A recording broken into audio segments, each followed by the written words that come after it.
Blessed morning! So, pupunta na ako ngayon sa aking work.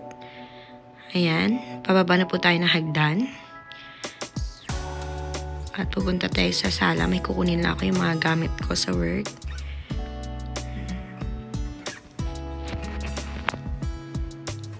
Mga gamit ko, inaayos ko na.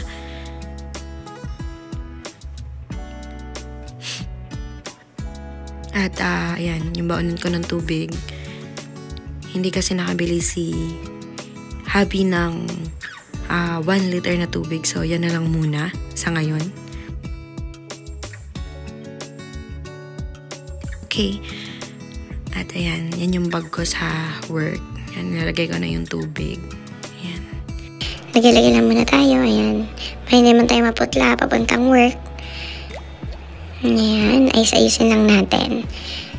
Para hindi naman tayo magmukhang clown. Isot na natin ang ating jacket. At ayan. So, tinanalin natin ang ating sapatos. At tayo ay aalis na papuntang work. Ayan. Lock na natin. At ayan, magbabike lang po pala ako dahil hindi na ako sinasabay ni Daddy dahil hayadi siya. 6 pa lang umalis na siya. So, yung work ko kasi 8:30 pa. Kaya, nagpabike na lang po ako. Dahil sobrang bundok na kaming work, hindi na ako nag-bike. Naglakad na lang ako at hawak-hawak ko yung bike ko kasi sobrang hingal na hingal talaga ako. Gawa ng first time kong mag-bike dahil hindi na nga ako sinasabay ni Daddy papuntang work. So, ayan na nga po yung work ko. Bawal po kasi pinapakita yung work. So, ayan po yung trabaho ko. At hindi ko na nga po pala na-videohan yung pag-out ko dahil nakalimutan ko at nagmamadali akong pauwi dahil magluluto pa ako sa bahay. Ayan nga po mga ka-bless.